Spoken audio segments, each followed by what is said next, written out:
우리가 구약 성경의 위대한 인물들, 특히 하나님께서 기뻐하시고 귀하게 여긴 한 사람을 뽑으라면 단연코 믿음의 조상 아브라함 또는 이스라엘의 성군 다윗을 떠올리게 될 것입니다. 다윗은 사무엘이 다윗에게 기름을 부을 때 하나님의 마음에 합한 사람이라는 영광스러운 칭호를 받았던 그런 사람이죠. 그렇다면 하나님의 마음에 합한 사람이라는 것은 도대체 어떤 의미를 가지고 있는 것일까요? 다윗은 그 성품이 날 때부터 천사처럼 완벽하고 단 한 번의 죄도 짓지 않으며 언제나 흔들림 없이 믿음의 꼭대기에만 머물러 있던 그런 무결점 완벽한 사람이었을까요? 결코 그렇지 않습니다. 우리가 성경의 인물들을 망원경으로 저 멀리서 바라볼 때는 한치의 오차도 없는 그런 믿음의 영웅처럼 보입니다. 그러나 성경이라고 하는 이 영적인 현미경을 들이대고 그들의 구체적인 일상과 삶의 이면들을 자세히 들여다보면 그들 역시 오늘날 우리가 살아가는 그 방식 그대로 살아가고 있음을 알 수 있습니다. 끊임없이 흔들리고 실수하고 때로는 수치스럽게 무너져 내렸던 연약한 질그릇이었구나라는 것을 발견할 수 있게 된다는 것이죠. 그런 면에서 보면 성경은 참으로 놀라운 책입니다. 세상의 위인전은 주인공의 업적을 과장하고 또 허물은 감추어서 우상화하기에 바쁘죠. 하지만 성경은 하나님의 사람들이 저지른 무섭고 수치스럽고 더러운 그런 실수조차도 단 하나의 필터링이 없이 있는 그대로를 적나라하게 폭로하고 있기 때문입니다. 성경은 결코 인간을 향해서 아첨하지 않습니다. 왜 그렇습니까? 그것은 인간의 전적인 타락과 부패 그리고 전적인 무능함을 깨닫게 하기 위함입니다. 인간은 스스로의 힘으로는 의로워질 수 없는 존재라는 것이죠.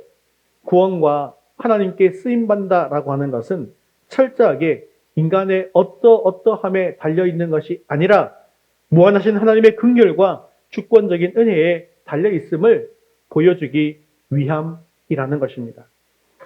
세계적으로 유명한 믿음의 어머니 코리텐붐 여사에 대한 일화를 한번 이야기할 텐데요. 그녀는 2차 세계대전의 참혹한 이 광기 아래에서 유대인들을 숨겨주었다라는 이유만으로 게슈타포에게 체포되어서 독일의 악명 높은 라벤스비르크 강제 수용소에서 상상할 수조차 없는 그런 학대와 고통을 겪었습니다.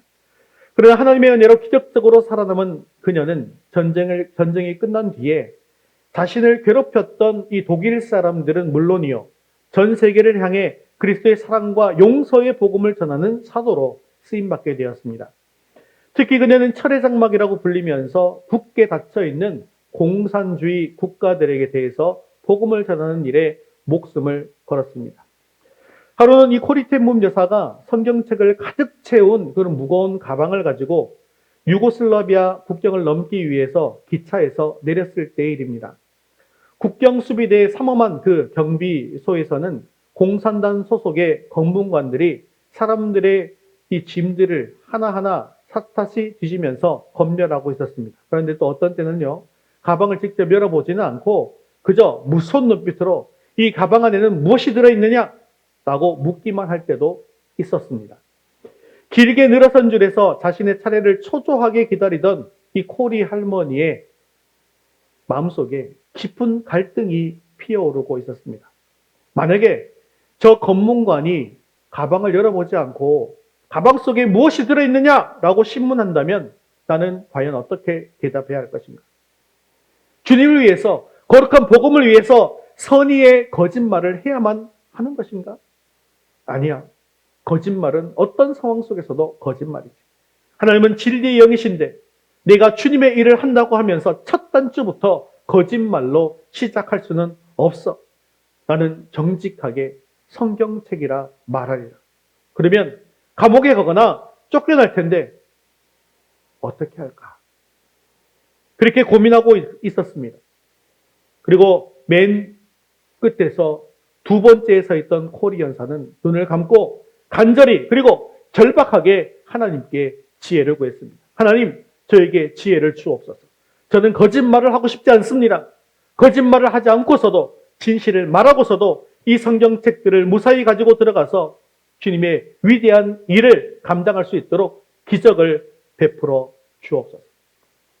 그녀가 눈물로 간절히 기도하고 서 있을 때 그녀의 뒤에 서 있던 마지막 사람이 이 할머니가 너무 꾸물떡거린다고 짜증을 내면서 할머니 앞에 새치기를 해버렸습니다. 졸지에 맨 마지막 순서로 밀려난 그녀는 마침내 검문관 앞에 서게 되었습니다. 차갑고 매서운 눈빛을 가진 이 검문관이 성경책이 잔뜩 들어있는 그녀의 크고 무거운 가방을 한번 쓱 들어보더니 뜻밖의 반응을 보였어요. 아이고 할머니, 짐이 굉장히 무겁네요.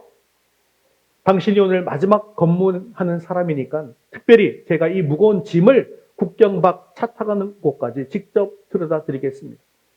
검문관은 가방을 열어보지도 또 무엇이 들어봤냐고 물어보지도 않은 채 코리 여사의 가방을 들고 국경을 무사히 통과시켜 주었다는 것입니다. 여러분, 이것이 우리가 믿는 살아계신 하나님의 역사입니다. 도덕적인 기준을 범하지 않고서도 세상의 상황윤리와 타협을 하지 않고서도 우리가 처한 캄캄한 환경 속에서 하나님을 신뢰하고 정직을 선택할 때 마땅히 가야 할 길을 열어주시는 분이 바로 우리의 창조주시고 구원자이신 하나님이시라는 것입니다. 그러나 안타깝게도 우리는 인생의 벼랑 끝에 서게 될 때 당장 내 눈앞에 닥친 불이익과 위협이 너무나도 크게 보여서 하나님을 향한 신뢰를 잃어버릴 때가 많습니다. 이런 상황에서는 어쩔 수가 없지 않나?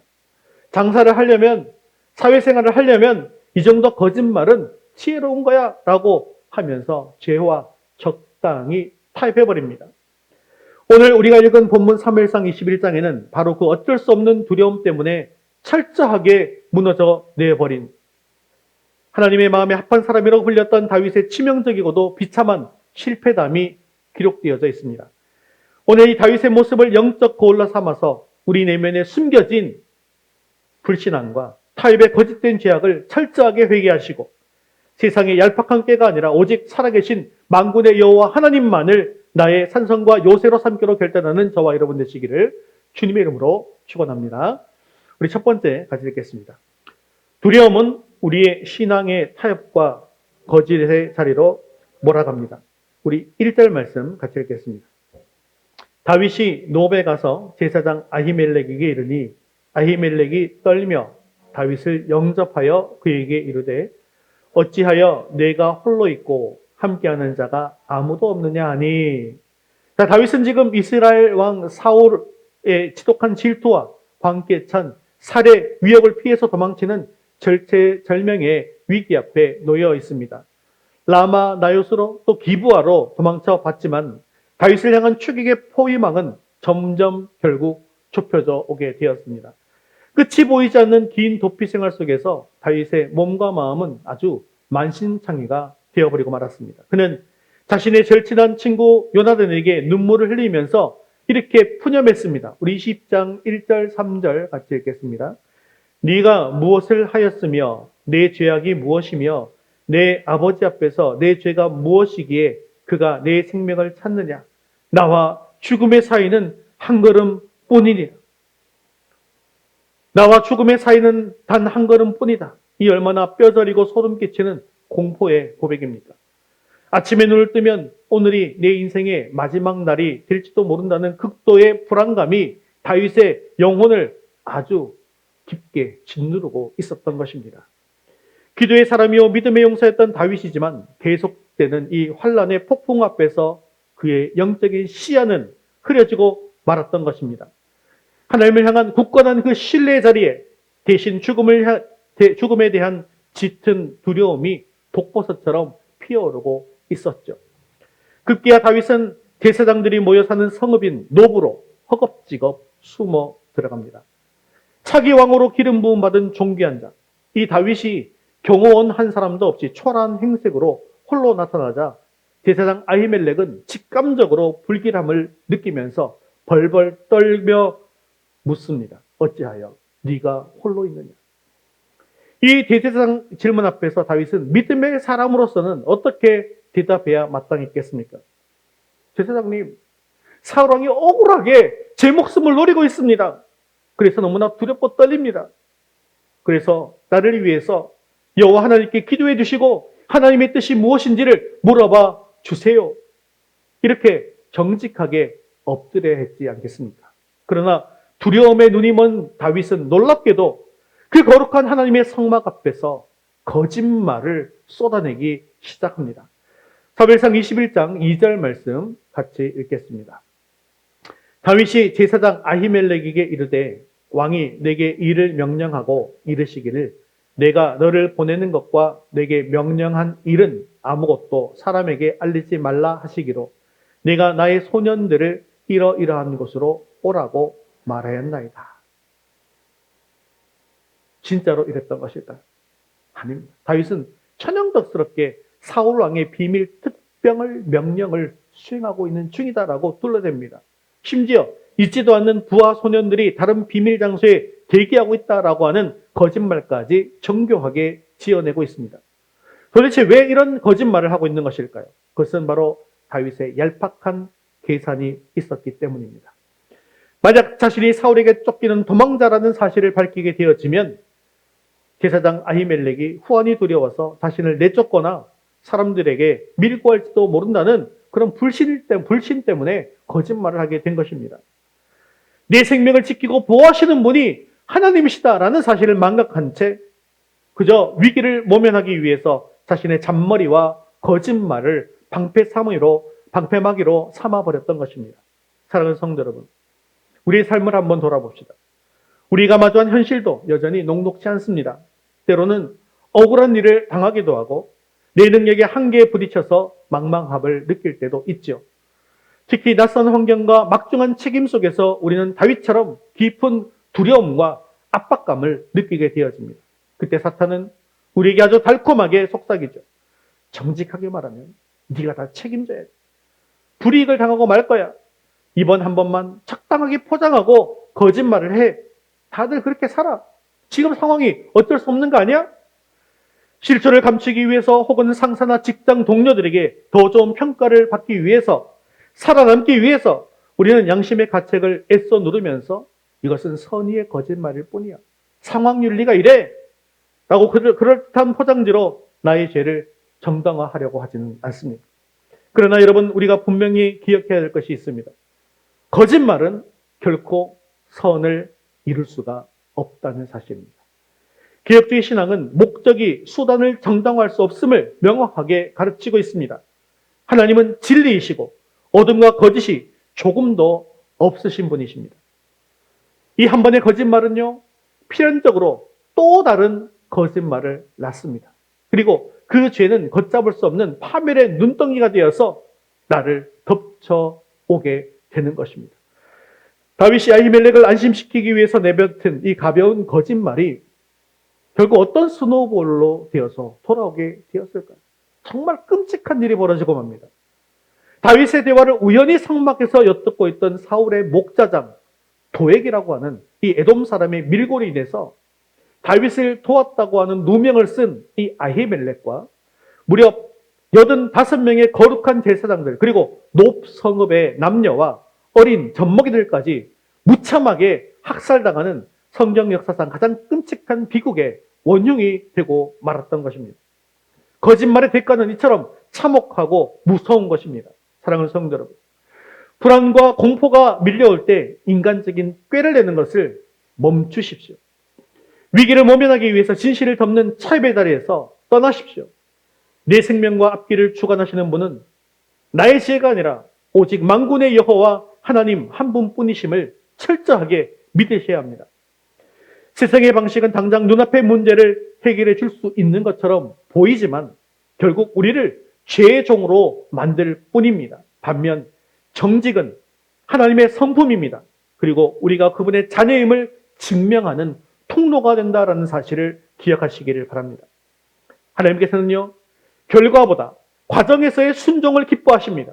그리고 우리가 정직을 선택할 때 비로소 하나님께서 우리 삶의 주권자로서 직접 일하실 공간이 생긴다라는 사실을 기억하시기를 바랍니다. 어떤 불이익과 위기 앞에서도 거짓과 타협하지 않고 진리 안에서 정직을 선택하여 마침내 하나님의 기적을 체험하시는 믿음의 승리자들 될 수 있게 되어지기를 주님의 이름으로 축원합니다. 두 번째 같이 읽겠습니다. 하나님이 빠진 인간적인 무장은 결코 참된 평안을 주지 못합니다. 거짓말로 자신을 위장한 다윗은 며칠을 굶주렸던지 제사장 아히멜렉에게 떡을 요구하게 되는데요. 아히멜렉이 일반 떡은 없고 여호와 앞에 드린 거룩한 진선별량밖에 없다라고 이야기하자 다윗은 자신과 또 있지도 않는 그 가상의 부하들이 성결하다고 하면서 거침없이 또 거짓말을 합니다. 그러므로 그 거룩한 떡을 받아서 먹으며 허기를 채우게 되어지죠. 육신의 배는 채웠지만 그의 영혼은 여전히 공허하고 불안했습니다. 왜 그렇습니까? 또 거짓말을 했기 때문이죠. 그 극심한 불안감의 실체가 8절에 적나라하게 드러나게 되는데 8절 말씀 같이 읽겠습니다. 다윗이 아히멜렉에게 이르되 여기 당신의 수중에 창이나 칼이 없나이까? 왕의 일이 급함으로 내가 내 칼과 무기를 가지지 못하였나이다 하니. 여러분 이 장면을 보면서 무엇을 느끼십니까? 다윗은 지금 하나님을 예배하고 기도하는 거룩한 피난처인 성막에 들어와 있습니다. 그렇다면 당연히 제사장님, 지금 하나님의 위로가 필요합니다. 하나님이 어떤 말씀을 하시는지 말씀을 들려주십시오. 해야 정상 아니겠습니까? 그런데 영적으로 병들고 두려움에 함몰된 다윗의 입에서는 엉뚱하게도 칼과 창은 없습니까? 나를 지켜줄 무기를 주십시오 라고 하는 비참한 절규가 터져 나옵니다. 하나님을 두려워하는 경외심이 사라지자 세상의 모든 것이 다 두려워지기 시작한 것입니다. 그때 제사장이 대답하죠. 9절 말씀 같이 읽겠습니다. 제사장이 이르되 네가 엘라 골짜기에서 죽인 블레셋 사람 골리앗의 칼이 보자기에 쌓여 에봇 뒤에 있으니 네가 그것을 가지려거든 가지라. 여기는 그것밖에 다른 것이 없느니라 하는지라. 다윗이 이르되 그 같은 것이 또 없나니 내게 주소서 하더라. 과거 엘라 골짜기에서 소년 다윗이 물맷돌로 거인 골리앗을 쓰러뜨린 후에 전리품으로 취했던 그 거대한 골리앗의 칼이 하나님의 은혜를 기념하기 위해서 성막에 보관되어 있었던 것입니다. 그 칼을 본 다윗의 눈이 반짝 뜨이게 되는 거예요. 그 같은 것이 또 없나니 내게 주소서. 마치 구세주를 만난 것처럼 그 칼을 강하게 움켜쥡니다. 이 얼마나 뼈아프고 기가 막힌 아이러니란 말입니까? 시간을 거슬러 엘라 골짜기에서의 다윗을 한번 떠올려 보십시오. 산처럼 거대한 골리앗이 번쩍이는 투구와 비늘 갑옷, 그것을 입고 배틀채 같은 무시무시한 창과 칼을 휘두르며 이스라엘을 조롱할 때 다윗은 무엇으로 무장하고 나갔던 것입니까?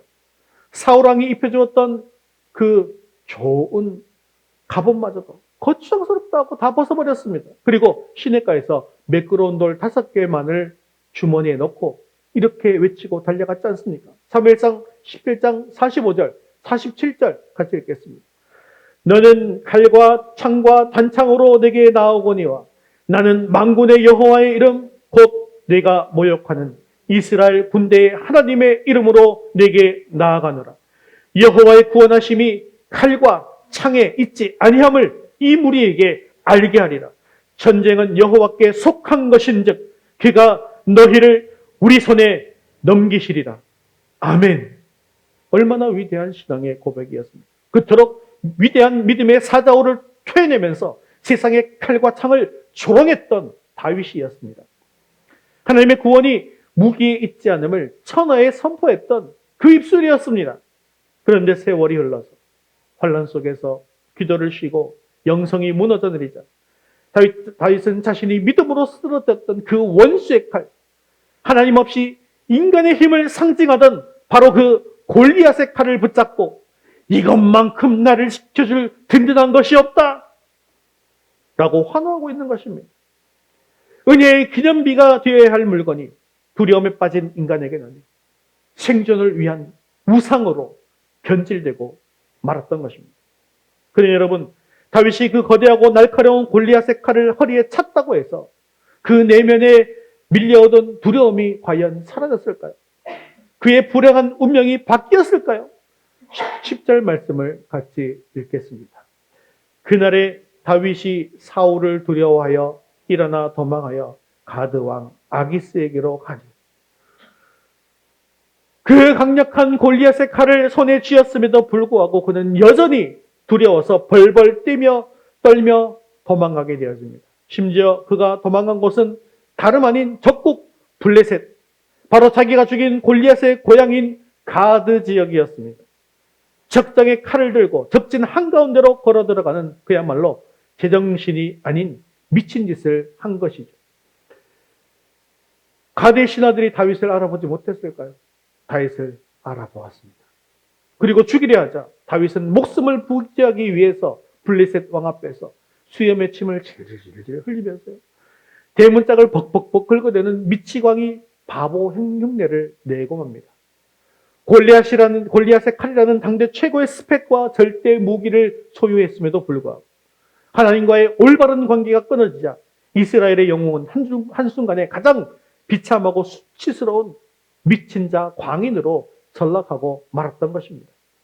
오늘 우리의 삶은 어떠합니까? 우리는 무엇에 의지하고 이 거친 세상을 살아가고 있습니까?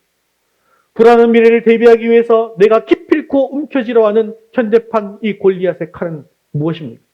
우리는 속으로 생각합니다. 이 스펙만 완벽하게 갖추면, 이 직장만 유지하면 내 인생은 안전할 거야. 이것보다 더 좋은 칼은 없어.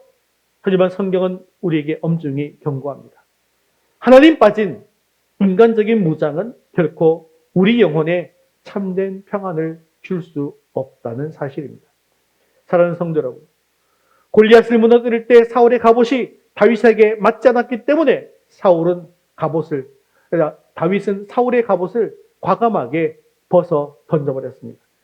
이렇게 사울의 갑옷을 벗어 던진다라고 하는 것은 세상의 성공 공식이 내 영혼을 진정으로 보호해주지 못함을 인정하는 것입니다. 즉, 내 힘으로 통제하려고 하는 욕심을 내려놓는 것입니다. 내 능력이 아니라 하나님의 임재 안에 거할 때 가장 안전하다라는 사실을 믿고 나를 증명하려고 애쓰기보다는 하나님을 드러내는 삶을 사는 것이 바로 사울의 갑옷을 벗는 것이고 또한 골리앗의 칼을 내려놓는 것입니다. 이제 나를 지켜줄 것이라 착각하고 악착같이 붙잡고 있는 세상의 썩어질 칼과 창들을 과감하게 십자가 앞에 내려놓으십시오. 우리의 인생의 진정한 반석이요 구원이요 흔들리지 않는 요새는 오직 예수 그리스도 한 분뿐이십니다. 영원히 변치 않으시는 살아계신 하나님만을 우리의 유일한 힘과 무기로 삼아서 세상이 줄 수 없는 하늘의 참된 평안을 누릴 수 있는 저와 여러분 되시기를 주님의 이름으로 축원합니다. 세 번째 같이 읽겠습니다. 비록 넘어지고 실패했을지라도 은혜를 구하며 다시 일어서십시오. 다윗은 인간의 잔머리로 꾀를 내고 거짓말을 하며 골리앗의 칼을 의지했지만 그 결과는 철저한 실패고 참혹한 파멸이었습니다. 앞서 말씀드린 대로 사무엘상 22장에는 이 다윗의 거짓말 때문에 아히멜렉을 비롯한 노베 제사장 85명과 무고한 성읍 백성들이 도백 칼날에 무참히 학살당하는 피비린내 나는 그런 비극이 기록되어져 있습니다. 간신히 살아남아 도망쳐온 아히멜렉의 아들 아비아들에게서 이 끔찍한 소식을 전해들은 다윗의 심정이 과연 어땠을까요? 아마도 하늘이 무너내리는 듯한 죄책감과 절망감에 가슴을 치면서 통곡했을 것입니다. 아, 나의 이 비겁한 거짓말 때문에 여호와의 거룩한 제사장들이 다 물살당하고 말다니 내 죄가 이렇게 무겁단 말인가? 나 같은 놈이 무슨 이스라엘의 왕이 된다는 말인가? 다윗은 깊은 자괴감에 늪에 빠져서 영영 일어서지 못할 수도 있었습니다. 죄는 이토록 파괴적이고 우리를 극심한 정죄의 감옥으로 가두어 버리는 것이죠. 하나님의 마음에 합한 다윗의 생애에 씻을 수 없는 거대한 오점이 남겨져 버리고 만 것입니다. 그러나 사랑하는 여러분, 우리 개혁주의 신앙이 선포하는 복음의 위대함, 복음의 영광이 어디에 있습니까? 그것은 바로 인간의 어떤 처절한 실패와 죄악보다도 하나님의 긍휼과 덮어주시는 은혜가 훨씬 더 크고 강력하다라고 하는 사실입니다. 하나님은요, 우리가 완벽하기 때문에 쓰시는 것이 결코 아닙니다. 깨어지고 상한 심령을 안고 있는 모습 그대로 나아가서 십자가의 은혜를 의지하는 자를 다시 빚어서 사용하시는 것입니다. 21장과 22장에서 처절하게 밑바닥을 쳤던 다윗의 영성이 23장에 이르러서 놀라운 반전을 맞이하게 되어지는데, 다윗이 아둘람굴을 거쳐서 유다 광야에 머물 때에 블레셋 사람들이 그일라라는 이스라엘의 성읍을 침략해서 타작마당을 약탈하고 있다는 다급한 소식이 들려왔습니다. 예전 같으면 사울을 피해서 내 목숨 하나 건지기에도 급급하다면서 모른 척하거나 두려움에 사로잡혀서 더 깊은 동굴로 숨어 들어갔을 다윗이었습니다. 그런데 사무엘상 23장 2절을 한번 볼까요? 완전히 달라진 다윗의 행동이 나옵니다. 같이 읽겠습니다. 이에 다윗이 여호와께 묻자와 이르되 내가 가서 이 블레셋 사람들을 치리이까? 여호와께서 다윗에게 이르시되 가서 블레셋 사람들을 치고 그일라를 구원하라 하시니. 아멘. 여러분, 다윗의 인생에 무엇이 지금 바뀌고 있습니까? 다윗의 입술에 무슨 말이 나오죠? 여호와께 묻자. 다윗 신앙의 핵심 단어가 이제 회복되고 있는 것입니다. 거짓말과 얄팍한 꾀로 위기를 모면하려던 다윗이, 또 골리앗의 칼에 생명을 구걸하던 다윗이 벼랑 끝의 수치와 절망 속에서 비로소 영적인 정신을 차렸습니다. 다윗은 무릎을 꿇었습니다. 하나님 앞에 엎드렸습니다. 하나님, 제가 어떻게 해야 합니까? 이제는 제 뜻과 계획을 다 버리겠습니다. 주님의 뜻을 가르쳐 주옵소서. 그렇습니다. 다윗의 진짜 위대함, 그가 하나님의 마음에 합한 사람으로 불릴 수 있었던 진짜 이유는 한 번도 넘어지지 않았기 때문이 아니라 넘어지고 실패한 그 수렁 속에서 다시금 하나님을 찬양하고 기도하고 또한 다시 일어났기 때문입니다. 놀라운 사실은 다윗이 다시 기도를 회복하고 여호와께 묻기 시작하자 하나님께서 즉시 응답하셨다는 것입니다. 올라가라. 내가 그들을 내 손에 넘기리라. 하나님의 말씀과 동행하기 시작한 다윗은 쫓기는 도망자의 신분에도 불구하고 담대히 나아가서 그일라 백성들을 구원하게 되어집니다. 자신의 꾀로 제사장들을 죽게 만들었던 죄인이 영성을 회복하자 백성을 살리는 구원자로 변화되게 된 것입니다. 또한 10황무지, 40황무지를 쫓겨다닐 때 사울의 군대에 완전히 포위되어서 산 하나를 사이에 두고 독안에 든 쥐가 된 절망적인 상황 속에서 이제는 죽었구나라고 생각되는 그때에 하나님은 블레셋의 본국 침공이라고 하는 기적적인 타이밍을 조율해 주셔서 사울의 군대를 철수시켰습니다. 그리고 다윗을 구원하셨습니다. 이것을 셀라 하마느곳의 기적이라고 하죠. 내 지혜가 아닌 하나님의 방법대로 행할 때 하나님께서 친히 싸우시고 보호하시는 은혜를 경험하게 된 것입니다. 우리 가운데 혹시 다윗처럼 뼈아픈 실수를 저지르고 후회와 자책의 밤을 보내시는 분이 계십니까? 극심한 스트레스 때문에, 두려움 때문에 하나님을 멀리하고 세상과 타협했다는 영적 침체감에 빠져서 스스로를 정죄하고 계시는 분이 계십니다. 나는 안 돼. 나는 자격 없는 자가 되고 말았는데, 이런 내가 기도한다고 해서 하나님께서 들으시겠어? 라고 하는 그 사탄의 참소에 속지 마십시오. 아주 넘어져 있으면 안 됩니다. 아직 망하지 않았습니다. 의인은 7번 넘어질지라도 다시 일어나는 자입니다.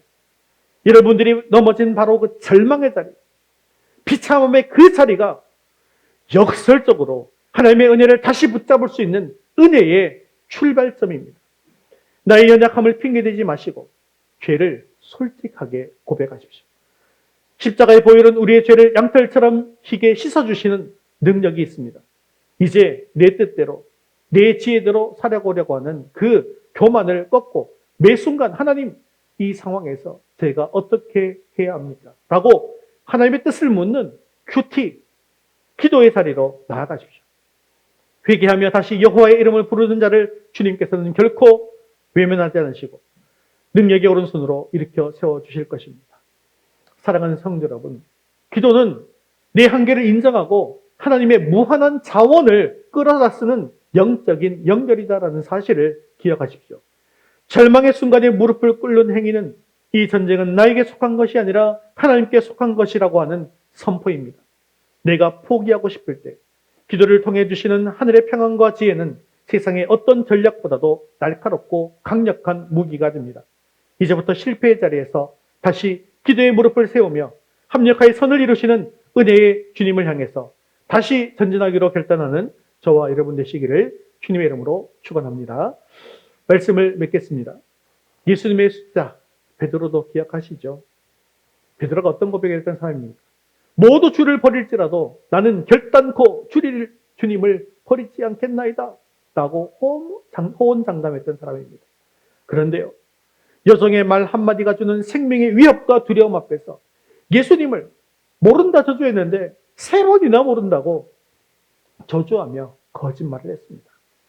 베드로 역시 다윗처럼 두려움 앞에 처절하게 무너져 내린 연약한 인간일 뿐이었습니다. 그러나 부활하신 예수님은 갈릴리 바닷가에서 실패한 베드로를 찾아갔습니다. 그를 꾸짖거나 정죄하지 않으셨습니다. 숯불을 피워놓고 떡과 고기를 먹이시면서 네가 나를 사랑하느냐 3번을 물으셨습니다. 3번을 모른다고 부인했던 베드로에게 주님은 3번의 그 베드로의 사랑의 고백을 이끌어내심으로 그의 찢어진 상처를 완벽하게 치유해 주셨습니다. 그리고 내 양을 먹이라라고 하는 위대한 사명도 다시 맡겨 주셨습니다. 두려움에 떨며 도망치던 겁쟁이 베드로가 성령의 충만함을 받고 다시 일어섰을 때 초대교회를 뒤흔들며 십자가에 거꾸로 매달려 순교하기까지 주님을 증거하는 위대한 사도로 쓰임받게 된 것입니다. 이것이 우리를 향하신 하나님의 포기하지 않는 사랑이고 한없는 은혜의 복음입니다. 우리가 아무리 치밀하게 계획하고 골리앗의 칼로 무장한다 한들 우리의 힘으로는 우리 인생의 위기를 결코 돌파해낼 수가 없습니다. 인간적인 깨와 거짓말은 당장의 위기를 피하게 해줄지 모르지만 결국 더 큰 파멸을 불러오게 되어지죠. 사랑하는 성도 여러분, 지금 여러분의 손에 쥐고 있는 골리앗의 칼은 무엇입니까? 두려움 때문에 움켜진 세상에 썩어질 동아줄들을 이제는 과감히 내려놓으십시오. 그리고 우리가 처음 주님을 만났을 때 가졌던 그 순전한 믿음, 골리앗 앞에서도 당당했던 그 믿음의 물맷돌을 다시 집어 드시기를 바랍니다. 우리 함께 결단서문 읽도록 하겠습니다. 골리앗의 칼을 내려놓고 믿음의 물맷돌을 다시 들겠습니다. 어떤 위기와 불이익 앞에서도 세상과 타협하거나 거짓을 택하지 않고 진리 안에서 정직만을 따르겠습니다. 세상의 스펙과 헛된 무장인 골리앗의 칼을 십자가 앞에 내려놓고 오직 만군의 여호와만을 참된 요새로 삼겠습니다. 넘어져서 절망스러운 순간에도 결코 포기하지 않고 다시 기도의 무릎을 꿇으며 주님의 은혜를 구하겠습니다. 아멘. 사랑하는 성도 여러분, 어떤 불이익과 위협 앞에서도 요령을 피우거나 상황을 탓하며 타협하지 않고 진리의 말씀을 따라서 정직과 진실을 선택합시다. 두려움이 몰려올수록 더욱 엎드려 여호와 하나님께 뜻을 묻고 지혜를 구하는 기도의 자리를 회복합시다. 설령 넘어졌더라도 포기하지 말고 십자가의 보혈을 의지하여 다시 툭툭 털고 일어나는 믿음의 용사들이 되십시오. 그리하여 여러분 한 사람의 온전한 신앙 회복을 통하여서 여러분들의 가정이 살아나고 일터가 변화되고 우리 교회가 시대의 어둠을 밝히는 빛으로 쓰임받게 되어지기를 바랍니다. 오직 만군의 여호와의 이름만을 나의 반석과 산성으로 삼고 세상으로 담대히 나아가 승리할 수 있게 되어지기를 주님의 이름으로 축원합니다.